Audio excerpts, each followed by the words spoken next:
ایک سمندری طوفان کا تصور کریں، بڑے بڑے درخت گر رہے ہیں، خوفناک شور سے بارش برس رہی ہے، سیلابی پانی ہزاروں چیزیں بہا لے جا رہا ہے۔ آپ اپنے چہرے کے سامنے اپنا ہاتھ نہیں دیکھ سکتے اور ہر طرف پانی ہی پانی ہے۔ پانی میں ایک بہت بڑی کشتی موجود ہے۔ صاف ظاہر ہے کہ یہ کسی ماہر کارپینٹر کا کام ہے، لیکن کیا یہ کشتی اس طوفان میں مسافروں کو بچانے کے لیے کافی ہے؟ نہیں، انہیں صرف ایمان اور دلوں میں اللہ کی محبت ہی بچائے گی۔ ان کا کیپٹن کون ہے؟ پیغمبر نوح علیہ السلام، جن کی عمر 950 سال سے زیادہ تھی۔ ان دراز قد اور لمبی داڑھی والے شخص کو سفر کے آغاز پر یقین ہے کہ وہ اس خوفناک طوفان سے بچ سکتے ہیں۔ 80 ایمان والے اس خوفناک طوفان میں اپنے خدا تعالیٰ کو پکار رہے ہیں۔ اس جہاز پر صرف انسان ہی نہیں ہیں، بلکہ مختلف نسل کے جانوروں کے جوڑے اور مختلف پودے بھی ہیں۔ جہاز پر موجود ہر جاندار طوفان رکنے کا انتظار کر رہا ہے۔ اس طوفان کو قرآن میں اس طرح بیان کیا گیا ہے: پھر ہم نے نوح کو اور کشتی والوں کو بچا لیا اور ہم نے اس کو دنیا جہاں والوں کے لیے ایک عبرت بنا دیا۔ سورہ عنکبوت آیت نمبر 15۔ حضرت نوح کشتی چلاتے ہوئے طوفان میں ڈوبنے والے اپنے بیٹے کے متعلق سوچ رہے ہیں۔ ان کا دل غم سے بھرا ہوا ہے۔ انہیں اپنے بیٹے کو آواز دینا یاد آتا ہے: اے میرے بیٹے، ہمارے ساتھ سوار ہو جاؤ اور کافروں کے ساتھ نہ رہو۔ سورہ ہود آیت 42۔ لیکن تمام نصیحتوں کے باوجود ان کا بیٹا اپنی ضد پر اڑا رہا۔ اس نے اپنے باپ کی بات نہیں مانی۔ وہ بولا: میں ابھی کسی پہاڑ کی پناہ لے لوں گا جو مجھے پانی سے بچا لے گا۔ سورہ ہود آیت 43۔ پیغمبر نوح علیہ السلام اپنے بیٹے کی کفر پر موت سے غمزدہ تھے اور اپنے بیٹے کو کہے گئے ان کے آخری الفاظ یہ تھے: آج اللہ کے حکم سے کوئی کسی کو بچانے والا نہیں ہے سوائے اس کے جس پر وہی رحم فرما دے۔ سورہ ہود آیت 43۔ پیغمبر نوح علیہ السلام کی بات ختم ہونے سے پہلے ہی ایک بڑی موج ان کے اور بیٹے کے درمیان آ گئی اور ان کے بیٹے کو بہا لے گئی، یعنی اس کو اپنی ضد اور کفر اور اپنے نفس اور شیطان کے پیچھے چلنے کی سزا دنیا میں ہی مل گئی۔ یہ واقعہ جو ہم قرآن پاک میں سورہ ہود میں پڑھتے ہیں، دنیا کے کئی حصوں میں پڑھائے جانے والے اسباق کا ذریعہ بن گیا۔ 950 سال تک اپنی قوم کو اللہ پر ایمان لانے کے لیے ان کی دعوت اور طوفان نوح کے عظیم معجزے کو اسکینڈینیویا سے آسٹریلیا اور انکاس سے انڈینز تک بہت سی قوموں کے قصوں میں بیان کیا گیا ہے۔ اس کا ذکر مذہبی کتابوں میں ہے۔ یہ کہانیوں اور فلموں کا موضوع بن چکا ہے۔ ایک روایت کے مطابق پیغمبر نوح علیہ السلام کے نام کا مطلب اللہ کے خوف سے ہر وقت رونے والا ہے۔ یہ ہے اس نام کا مطلب۔ یہ سمجھا جاتا ہے کہ پیغمبر نوح علیہ السلام فرات اور دجلہ کے دریاؤں کے درمیان زرخیز علاقے میں پیدا ہوئے تھے۔ پیغمبر نوح علیہ السلام پیغمبر شیث علیہ السلام کی نسل میں سے تھے، جو حضرت آدم اور بی بی حوا علیہ السلام کی اولاد تھے۔ توحید، اللہ کی یکتائی کے لیے اپنی قوم کے خلاف ان کی کوششوں، کشتی کی تعمیر اور طوفان کے باعث قرآن میں ان کی زندگی نمایاں ہے۔ انہیں ایک اولو العزم پیغمبر کے طور پر جانا جاتا ہے۔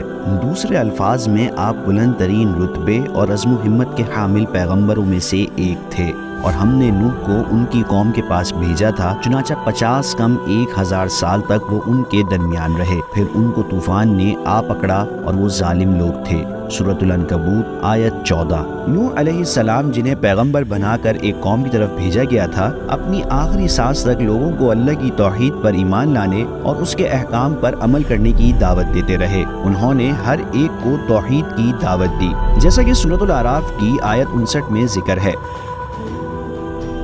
ہم نے نوح کو ان کی قوم کے پاس بھیجا، چنانچہ انہوں نے کہا: اے میری قوم کے لوگو، اللہ کی عبادت کرو، اس کے سوا تمہارا کوئی معبود نہیں ہے۔ یقین جانو مجھے سخت اندیشہ ہے کہ تم پر ایک زبردست دن کا عذاب نہ آ کھڑا ہو۔ سورۃ الاعراف آیت نمبر 59۔ ذرا اس قوم کے بارے میں سوچیں تو صحیح۔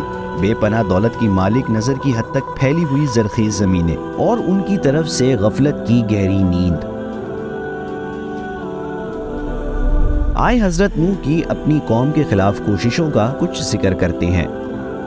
حضرت آدم کے زمانے میں زمین پر زندگی پھیل گئی تھی اور کئی انسانی نسلیں پیدا ہو گئی تھیں۔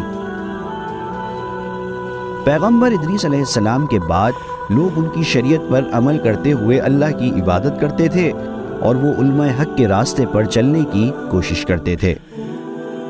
لیکن ہم سب کو ایک دن مر جانا ہے۔ جب ایک ایک کر کے علماء وفات پاتے گئے تو انسانیت اندھیرے میں بھٹک گئی۔ شیطان لوگوں کے ذہنوں پر چھا گیا اور انہیں نیک لوگوں کی مورتیاں بنا کر انہیں عزت دینے کا خیال دیا، مگر وقت کے ساتھ ساتھ ان مورتیوں کو دیوتا بنا لیا گیا۔ سب سے پہلے بت اسی طرح سامنے آئے۔ سورہ نوح کی آیت 23 میں ہے، اور انہوں نے اپنے آدمیوں سے کہا اپنے معبودوں کو ہرگز مت چھوڑنا، نہ ود اور سوا کو کسی صورت میں چھوڑنا، اور نہ یغوث، یعوق اور نصر کو چھوڑنا۔ سورہ نوح آیت نمبر 23۔ اس طرح دنیا میں پہلی مرتبہ لوگوں نے اللہ کو چھوڑ کر اور اس کے ساتھ دوسروں کو شریک کر کے بتوں کی پوجا شروع کی۔ دولت اور خوشحالی کے نشے میں وہ لوگ ہر طرح کے گناہ کھلے عام کرنے اور ان کاموں میں ایک دوسرے کی مدد کرنے لگے۔ امیر لوگ عیاشی اور تفریح کی ساری حدیں پار کر گئے۔ اتنی دولت اور فضول خرچی کے باوجود امیر لوگ غریبوں یا ضرورت مندوں کی مدد نہیں کرتے تھے۔ یہی نہیں بلکہ انہوں نے حضرت نوح علیہ السلام کو پتھروں سے ہلاک کرنے کی دھمکیاں بھی دیں۔ اتنے بگڑے حالات میں حضرت نوح علیہ السلام نے دن رات اپنی قوم کے لوگوں کو اللہ کا پیغام پہنچایا۔ انہوں نے سمجھایا کہ ان کے پوجے جانے والے بت کسی کام کے نہیں ہیں، وہ انہیں اللہ کی طرف بلانے کے بدلے میں ان سے کچھ نہیں چاہتے تھے۔ انہوں نے صرف انہیں اللہ کا حکم پہنچایا اور تبلیغ جاری رکھی۔ لمبی کوششوں کے بعد جب دیکھا کہ ان کی قوم بتوں کی پوجا نہیں چھوڑے گی تو انہوں نے اللہ سے دعا کی، میرے پروردگار، میں نے اپنی قوم کو رات دن حق کی دعوت دی ہے، لیکن میری دعوت کا اس کے سوا کوئی نتیجہ نہیں ہوا کہ وہ اور زیادہ بھاگنے لگے، اور میں نے جب بھی انہیں دعوت دی تاکہ آپ ان کی مغفرت فرمائیں تو انہوں نے اپنی انگلیاں اپنے کانوں میں دے لی، اپنے کپڑے اپنے اوپر لپیٹ لیے، اپنی بات پر اڑے رہے اور تکبر ہی تکبر کا مظاہرہ کرتے رہے۔ سورہ نوح آیت 5 تا 7۔ پیغمبر نوح علیہ السلام نے اللہ تعالیٰ کے حکم سے زمین پر ایک بہت بڑی کشتی بنانی شروع کی۔ لوگ اس کے بارے میں باتیں بنانے لگے۔ انہوں نے ایک ایسے ملک میں کشتی بنانے پر ان کا مذاق اڑایا جہاں کوئی سمندر نہیں تھا۔ وہ نوح علیہ السلام پر ہنستے رہے، یہاں تو کوئی سمندر ہی نہیں ہے، یہ کشتی کہاں چلے گی؟ وہ اس طرح کی باتیں کرتے رہے۔ نوح علیہ السلام کشتی بناتے رہے۔ ان کے قبیلے کے رئیس لوگ جب بھی ان کے پاس سے گزرتے تو ان کا مذاق اڑاتے۔ نوح نے کہا، اگر تم ہم پر ہنستے ہو تو جیسے تم ہنس رہے ہو اسی طرح ہم بھی تم پر ہنسیں گے۔ سورہ ہود آیت 38۔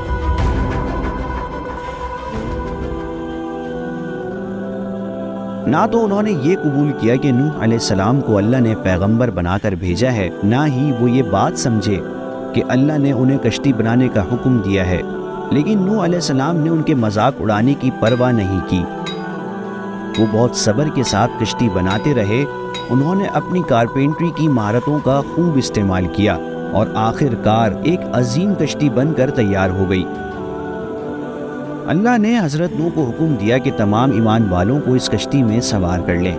اللہ نے انہیں وہاں موجود ہر جانور کا ایک جوڑا بھی ساتھ لینے کو کہا اور ان سے کہا کہ وہ اپنی قوم کا غم نہ کریں، لیکن نوح علیہ السلام کا دل ان کے غم میں رو رہا تھا۔ بہرحال انہوں نے وہ کشتی تیار کر لی جس کا حکم اللہ نے انہیں دیا تھا، اور پھر بارش شروع ہو گئی۔ پانی کی سطح بڑھنے لگی۔ پیغمبر نوح علیہ السلام جانتے تھے کہ کشتی میں سوار نہ ہونے والوں کے ساتھ کیا ہوگا، لہٰذا انہوں نے آخری مرتبہ انہیں خبردار کیا، اور نوح نے ان سب سے کہا، اس کشتی میں سوار ہو جاؤ، اس کا چلنا بھی اللہ ہی کے نام سے ہے اور لنگر ڈالنا بھی۔ یقین رکھو کہ میرا پروردگار بہت بخشنے والا بڑا مہربان ہے۔ سورہ ہود 41۔ ایمان نہ لانے والوں نے ان کی اس بات پر بھی کوئی توجہ نہ دی اور وہ سب پانی میں ڈوب گئے۔ پیغمبر نوح علیہ السلام کی کشتی اونچی اونچی موجوں کے درمیان چل رہی تھی۔ طوفان کے دن لگتا تھا جیسے آسمان ٹوٹ پڑا ہو اور زمین پھٹ گئی ہو۔ زمین کے ہر حصے سے پانی ابل رہا تھا۔ موجیں اتنی بڑی تھیں کہ پہاڑوں سے بھی اونچی ہو گئی تھیں۔ نچلے علاقوں میں پانی کئی میٹر اوپر آ گیا تھا۔ سارے بت، مندر، اناج کے گودام اور کافروں کے گھر اور شراب خانے ان سمیت غرق ہو گئے۔ دجلہ اور فرات کے نچلے علاقے پانی میں ڈوب گئے تھے۔ سیلابی پانی میں نوح علیہ السلام کی کشتی ہچکولے کھا رہی تھی۔ مومنوں نے کشتی کی چھوٹی کھڑکیوں سے سیلابی پانی میں اپنے شاندار شہروں کو تباہ ہوتے اور مغرور اور ظالم لوگوں کو ڈوبتے دیکھا۔ پیغمبر نوح علیہ السلام کی کشتی پر موجود لوگوں کو طوفان نے کوئی نقصان نہ پہنچایا۔ کیا یہ بھیانک طوفان پوری زمین پر پھیل گیا تھا یا صرف کسی خاص علاقے میں تھا؟ اس بارے میں مختلف روایات ہیں۔ کچھ علماء کا خیال ہے کہ پانی ساری زمین پر پھیل گیا تھا، جبکہ بعض علماء کہتے ہیں کہ طوفان سے صرف وہ علاقہ متاثر ہوا تھا جہاں حضرت نوح علیہ السلام کی قوم آباد تھی۔ لیکن جب بات اللہ کی طاقت کی ہو، جو پوری کائنات اور تمام جانداروں کا رب ہے، اور ہم معجزے کی بات کرتے ہیں، تو یہ بات اہم نہیں ہے کہ پانی ساری دنیا میں پھیلا تھا یا کسی چھوٹے سے علاقے میں۔ دونوں باتیں ممکن ہیں۔ اہم بات اس واقعے سے حاصل ہونے والے سبق ہیں۔ آخر کار طوفان ختم ہو گیا۔ اللہ کے حکم سے زمین نے اپنا پانی نگل لیا اور آسمان نے پانی برسانا روک دیا۔ کشتی جودی پر جا کر ٹھہر گئی۔ ایمان والے حفاظت سے زرخیز زمین پر اتر گئے، کیونکہ وہ نوح علیہ السلام کے نبی ہونے اور اللہ کے ایک ہونے پر یقین رکھتے تھے۔ حقیقتاً کیا اللہ اپنے اوپر ایمان رکھنے والوں کو کبھی بے یار و مددگار چھوڑتا ہے؟ جو نوح علیہ السلام پر ایمان نہیں لائے تھے، وہ اپنے کفر، گناہوں اور تکبر کے ساتھ بہہ گئے۔ ہر ایک نے اپنی مرضی سے اپنا راستہ چنا اور امتحان مکمل کیا، اور ظاہر ہے کہ ہمارا امتحان ابھی مکمل نہیں ہوا ہے۔ ہم بھی اپنی مرضی سے اپنا راستہ چنتے ہیں۔ ہم میں سے کچھ حضرت محمد صلی اللہ علیہ وسلم کے راستے پر چلتے ہیں، جبکہ کچھ لوگ دوسرے راستوں پر۔ ہم میں سے کچھ لوگ نوح علیہ السلام کے قصے سے سبق لیتے ہیں، جبکہ کچھ یہ کہہ کر اسے نظر انداز کر دیتے ہیں کہ یہ ماضی کا قصہ بن چکا ہے۔ لیکن کچھ بھی ہو، کائنات کے سمندر میں سفر کرنے والی دنیا کی کشتی پر ہمارا امتحان ایک دن ختم ہو جائے گا۔ ہو سکتا ہے ہمیں طوفان نوح جیسے واقعے کا سامنا نہ کرنا پڑے، لیکن موت ہم سب کے دروازوں پر دستک ضرور دے گی۔ اس وقت ہم میں سے کوئی بھی اگلے 100 سال میں نہیں ہوگا۔ جب ہمیں موت آئے گی تو اللہ پر ہمارا ایمان اور حضرت محمد صلی اللہ علیہ وسلم کی باتوں پر عمل ہی ہمیں بچا سکے گا۔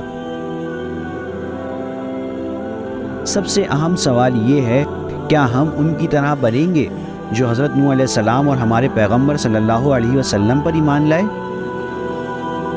یا ان نقصان پانے والوں میں شامل ہوں گے جو طوفان میں بہہ گئے تھے؟ کیا وہ وقت نہیں آ پہنچا کہ ہم سوچیں اور غور کریں کہ ہم اپنی زندگیاں کیسے گزاریں؟